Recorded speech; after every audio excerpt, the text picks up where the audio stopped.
Well, hello everyone. I am here with my great friend Renee, and I have to say I'm so honored to be here today because she is launching her first book, and I want to have her tell you about her book and why she wrote it, and some of the things that people are saying about the book, because I think it's just a phenomenal book. And I believe it's going to help so many people. And so, first of all, welcome, Renee. It's so good to have you here. It's great to be talking to you today. Thank you, David. So good to be back here with you again from other sides of the world. We always do this.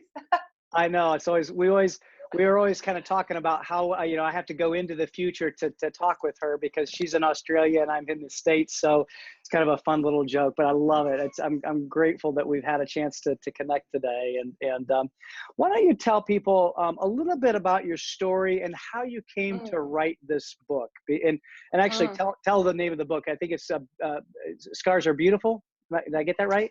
Yeah. Battle Scars Are Beautiful, from victim Battle to Scars victory. Awesome. So yeah, tell us a little bit about your story. Just in essence, because there's so much to this, my book is actually about lies, of all things, David, and it's the lies that we tell ourselves when we've been through adversity and really terrible things. And I guess my self-talk, where I started telling myself my version of lies, was around the age of 10, when I started to be physically abused. And my abuse went on for 20 odd years, and it was sexual, physical and emotional abuse. And that commenced, like I said, at age 10, when our family went through particular traumas and dysfunctions. My mum became an alcoholic, and I was left at home to try to cope with her and become the adult, I guess, in that arrangement. And it's not unusual. We hear these stories all the time, David. You know, my life spiraled out of control. I went down the roads of addictions and very violent relationships and just very poor decision making based on those years of repeated exposure to trauma. And my point of difference and why I really wanted to write this book, David, is, the statistics are alarming all over the world. We know that here in Australia, it's 1 in 5 children will be sexually harmed before their 18th birthday. In America, it's someone who's sexually harmed every 2 minutes. So we absolutely know it's unacceptable and it's terrible.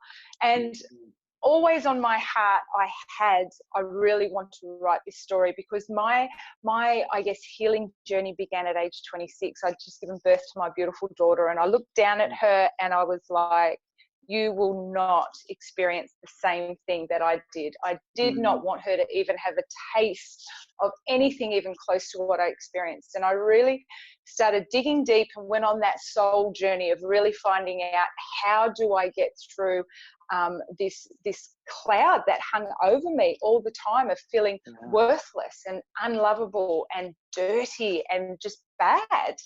And it all started with identity for me.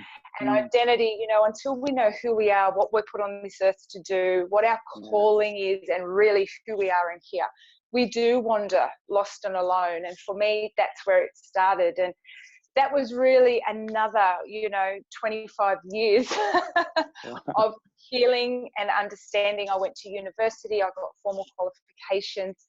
And for me, it was, I had the lived experience. I knew how trauma affected me, but I really wanted to then marry it up with the academic knowledge around trauma and complex trauma and how it sits in your body and the effects on your body and your brain.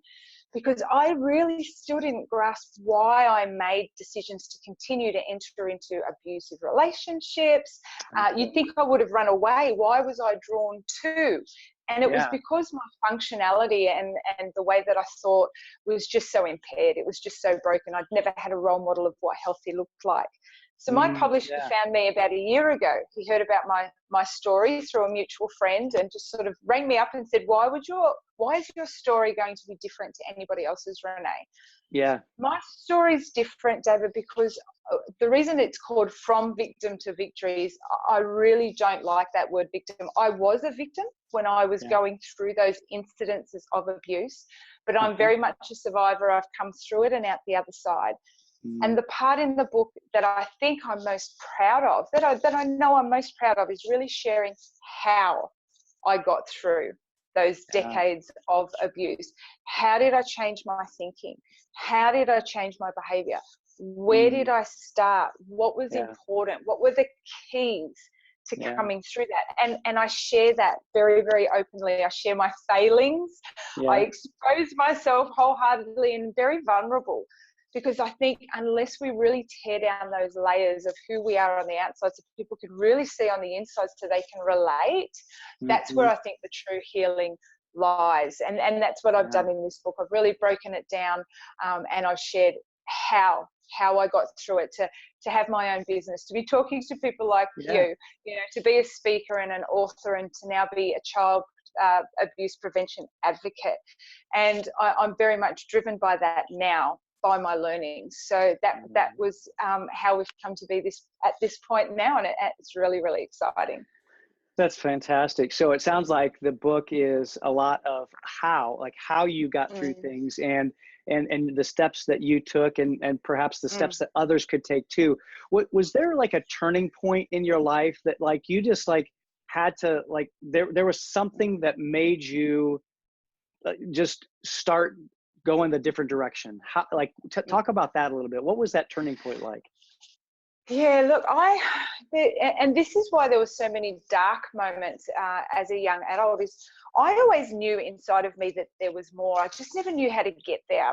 And it felt like every time I started to make headway, every time I made, you know, a good decision, the rug was pulled out from under my feet.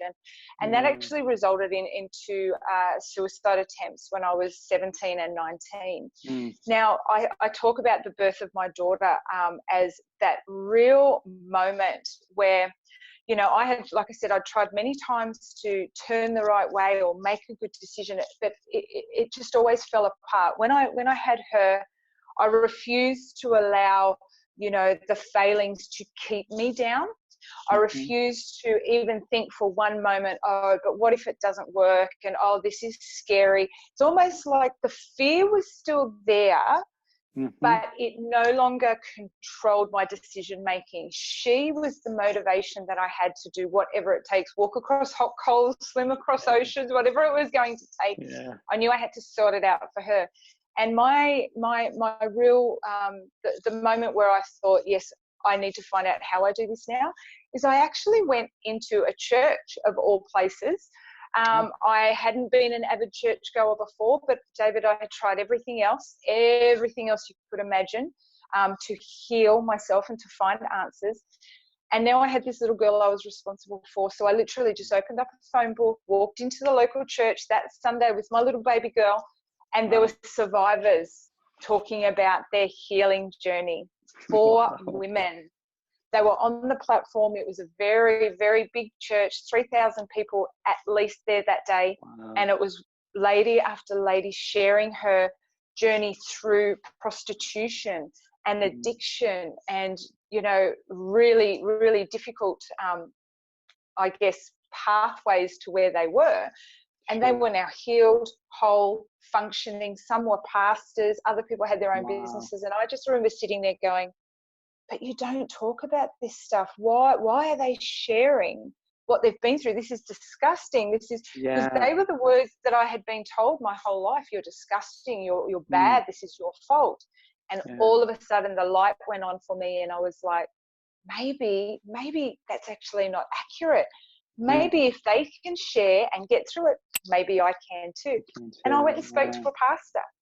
And that was when I started my journey to really finding out who I was and tapping into the good part of humanity and surrounding myself with good people. Whereas before that, they'd been very dysfunctional, damaged people. So I very much changed the way I started to live my life, who I spent time with, what type of music I listened to, what type of books I read.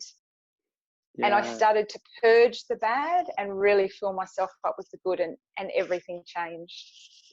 It's, you know, it sounds like to me like you just had to like almost reinvent yourself. And it sounds like you started with those people that were closest to you. Is that kind of, I don't want to put words in your mouth. Very much. Yes. Taking the inner circle kind of thing and saying, hey, I've got to replace the people that are around me and put healthy people that will help me along the way. Is that kind of what you did?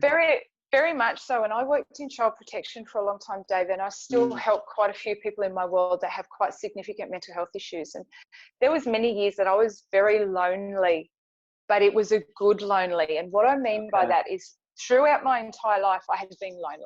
So I'd suffered in silence. I never told anybody about my abuse, David, till I was 26, until I went to that church. I had just buried it and kept it silent, based upon all the shame and the guilt that survivors often feel. Sure. And so everybody that I was around were the drug addicts and the people that said they were my friends, but of course weren't. So when I started my healing journey, I left that behind. And it takes time to build that new network of friends when you're still struggling to find out who you really are and you have massive trust issues like I did. So I spent a very long time lonely because I got rid of the so-called friends and I just spent time with maybe one or two people. So I had gone from having very many people to having, you know, two quality human beings. So for me, I really had to peel back the layers and understand that this moment of loneliness or so-called loneliness is worth what I'm going to have in the future, because I would have rather have one friend that was a quality human being that wasn't going to hurt me and that was actually genuinely there for me and how they could help me than 40 people that were not even close to what a true friend is. And I always tell people it's better to strip it down to the minimum and just have those healthy people and understand that this will pass than have fake people around there that at the end of the day, they make you feel worse and they strip more of you back anyway. So it's not even a benefit. And once I started to understand the payoff and what I was going to get out of this, I was willing to just go through that, you know, that little bit of lonely period. But I learned to spend time with myself. I had never enjoyed spending time with me because I did not like me. So as I started to get strong in who I was and start to actually build that self-compassion and forgive myself for things that were totally out of my control, I began to enjoy spending time on my own. And that was very, very powerful. That's a powerful thing to be able to do. So was that the moment that you like felt like the like what you say are battle scars became beautiful? I mean, like how did you, what was it like when you finally realized that, look, those scars are there for a reason? And it kind of, as I'm listening to you, I'm hearing you say, look, you walk through this valley, you walk through this dark time where you're stripping things away from you. And yet that was the time that you were really experiencing the healing and that healing process when, of course, the scars begin to form. And so how did you come to a place where you really saw those as beautiful? I really began to embrace my story and actually appreciate it and even thank it when I started giving back, when I found my niche, my flow, my purpose. So when I, not long after I had started my healing journey, so I think I was 27 when this occurred, I was asked to volunteer at a rehabilitation centre for young girls. And this was a centre where young girls would live there for up to 2 years, suffering from things like eating disorders, mood disorders, self-harm, depression. And the majority of those young ladies had been abused as children. And again, that points to our statistics and it's that like-mindedness. So when they started talking to me, and on a Sunday when we had free time, I would take them, we'd sit under a tree, we'd take a cup of coffee, and we would just spend hours talking. I started sharing just little pieces of my story, and you would see them lean in and their eyes light up and really they would inquire, what do you mean? How do you know that's how I felt? How did you know to say that? Because that's very much what I think, but I'm too scared to tell anyone. And I would say, because that happened to me, that's what it was like for me, and that's how I felt and how I thought about that. And I started to see the power of storytelling, the power of sharing, the power of that genuine rapport building where you're willing to be vulnerable and actually say to somebody and come alongside them and say, I know what you mean. I know what you've been through. Our journeys are very different, absolutely. But that shame and that guilt and that self-condemnation that we're too afraid to talk about, that's the stuff that connected us. That's when I started seeing, this is, I think, what I'm supposed to be doing. And that is very much when I began to go, you know what, if I did not have this story, if I did not have this connection, which is real and organic and transparent and honest, I wouldn't be doing what I do every day, which absolutely fulfills me. It drives me. I'm committed, and it energizes me. I think when we're working in our flow, in what we're supposed to be doing, it's not a chore. It's not this, oh, I've got to do this again today. It just pours out of us. So when I say my battle scars are beautiful, it's because I've had women, and I still have today, people ringing me going, Rene, I remembered when we had that conversation, that saved my life. I was going to commit suicide that afternoon. Or I was going down a very bad track, and it just reminded me that I'm not alone. And it's helped them just remember that exactly, you aren't alone. And that's why I say they're beautiful, because the power that's behind that is life-changing, not just for us ourselves, but for others. Yeah, I love that. I love that. So if there's one thing that you hope that people take away from your book and your story, what would that be? What's the big takeaway from the book? Absolutely hope for me, David. I remember in the darkest of times, and the reason that I attempted to take my own life was just having the inability to see or trust and believe that anybody like me had gotten through it to have a good life. I had no examples. I had never seen it. I'd never heard it. So when I was in that really dark place, my mind was, well, it's never going to get better. It can't get better.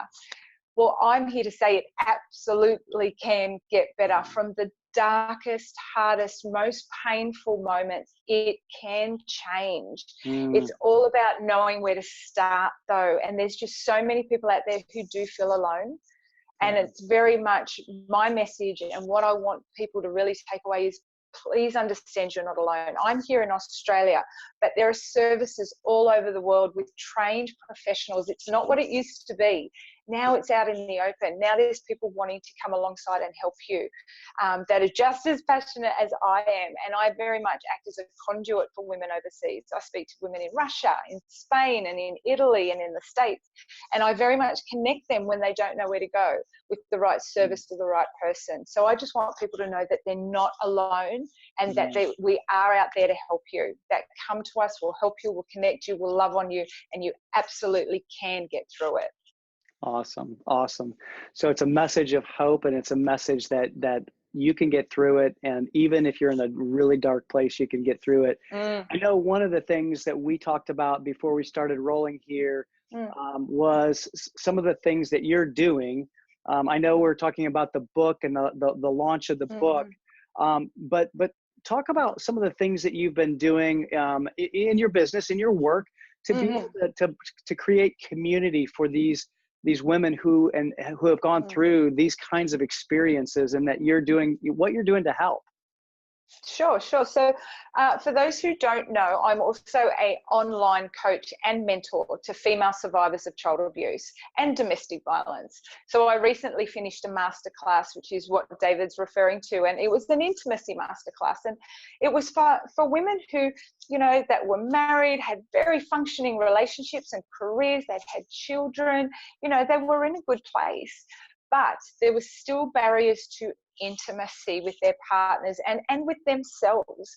And I ran a workshop, and it created this beautiful community for women to come online from anywhere in the world, from the safety of their bedroom, from their lounge room. They had coffee in arm, they had their pajamas on, because obviously your time zones are all over the place. And they were able to meet with me in a very non-confrontational manner and address those issues. And we just peeled back the layers of where the issues really lay, because I had gone down that traditional route of counselling and psychotherapy. And like I said, I studied it when I went to university myself. But I found that, we live very fast-paced lives. And for professional women that are running from work to children to family to appointments, being able to, at 9 o'clock at night, curl up in your bed with your earphones with a lady who gets it because she's been through it, and a couple of other women who are like-minded, they were really able to get down to the nitty-gritty, and we were able to, break down barriers of some of the intimacy issues that these women have had for over a decade, because they can be real. When you talk like this, you can just get straight to the crux of the issue. You can be real and really get to those limiting beliefs. That's why I said it's all about lies, David. It's those that internal dialogue that we tell ourselves of why we can't have those relationships, or why we can't have that thriving intimacy when we've been through stuff. You know, we absolutely can. It's just about where do we start. So I just give them that helping hand and we walk that journey together. So that's very much the masterclasses I run. I have online coaching programs, so women can choose a 3, 6 or 12-month coaching program depending on what their needs are. And very much we create that course, that program around their needs. I don't believe in creating something 100% and then having somebody fit into that mold, because that's not what life is like. I wait for the ladies to come to me and then we sit down and we talk about, well, what do you need? What do you want from me? It's not this, you know, you must do this because I'm the expert. It's you're the expert. It's your life. Show me what you need from me and let's get started. So that's the online coaching that I do, and I absolutely love it. I also do some speaking and some training as well, and I work with Bravehearts. They're Australia's leading child protection organisation, because I'm very much about prevention and awareness, about equipping caregivers and parents with the right tools to keep our children safe. Sure. Oh, that's fantastic. Well, I know that you have got to be the most amazing coach, and I just want to say that for anybody who is listening to this, if you need to have someone that you really want to connect with one-on-one or in a small community, you've got to connect with Renee, because she is just one of those people that is so genuine and so caring, and she really has a heart for you. And so I hope you'll reach out to her. But before we wrap things up, Renee, tell everybody about the book launch and where to go get it, and all. Just tell us all about that. Absolutely. So you can definitely head to my website. My website is ReneMichele.com. Kept it as simple as I possibly could. I'm sure that we can add the details on here as well, can't we, David? So head to my website. Now, pre-sale is a really exciting time because you can get the book heavily discounted. You can also go into the draw to win $150 international Visa cards. So you guys over there in the States, I have got a lot of followers in the States and in Canada and in Spain and South America. So I wanted to make that an international a prize. So once you go on to order that book, you'll go into the draw for that. There's some really cool bonuses, inclusions. I throw in a free ebook, which is actually an ebook from one of my top selling courses, online courses, which is the Standing Tall After the Fall workshop, which is all about keys to resilient living. That's something that I'm really, really passionate about. So you get that free ebook as well. So head over to the website. Also has some really cool endorsements. If you're still not quite sure and you're wondering, you know, who else may be recommending this book, there's some endorsements there from police detectives who think that this would be a great training manual to help actual police detectives know how to care for and I guess better support survivors at the tail end of those incidents. And Madeline Black is an amazing speaker. She's a new UK author. She wrote a book called Unbroken, which is also about her own journey. Plus, she's a psychotherapist, so she's provided an endorsement saying how powerful the story is. And it just provides a really good insight into how we think and how we can move beyond pain and trauma to have a life that's not just 60% thriving, but 100% thriving in every area of your life. So head to the website and it's all on there for you. Awesome. So ReneMichele.com. And I will add that. I'll add that in kind of the post-production here to the video. So I'll add that at the bottom here so that we can make sure that everybody takes advantage of that. So Renee, what would you say as just kind of something that you would want to leave listeners with today? What's like the message that you want to just make sure that people understand? Don't ever think for one moment that you are not on this earth for something beautiful, for something unique, for something that nobody else can copy or contribute. you are here for such a distinct reason. And if you are not around to offer that, then we miss out on that. We miss out on that beauty, that richness, that depth that you bring, that only you can bring. We're all waiting to hear it. We all need to hear it. I'm just such a firm believer now in storytelling and really being who you are and embracing it, because there is somebody out there going through the exact same thing as you. You just haven't met them yet. So hang in there, do what you can, connect. You're not in this alone. And as you start to tap into who you are as a person, who your true identity is, wait and see your world shift. It will change, and we can't wait to see it. Love it. I love it. Thank you so much for this positive message, and really just letting people know that there is hope, even if they're going through some really dark times. And even maybe they're in that valley that, like you were, where you're kind of stripping away the layers and really finding out who they are, and they may be lonely, but that there's hope, and there's hope for them. And so I'm so thankful that we had a chance to chat today. And so just encourage everybody to go to the website, buy the book. Even if you are not going to read it for yourself, buy it, and maybe give it away to somebody that you may know, either who knows somebody that's going through some trauma or has gone through, or somebody who might be able to pass it on. I just know it's going to impact so many people. So thanks for writing your story, Renee, and thanks for being on. Thanks, David. Thank you, everybody. Bye for now.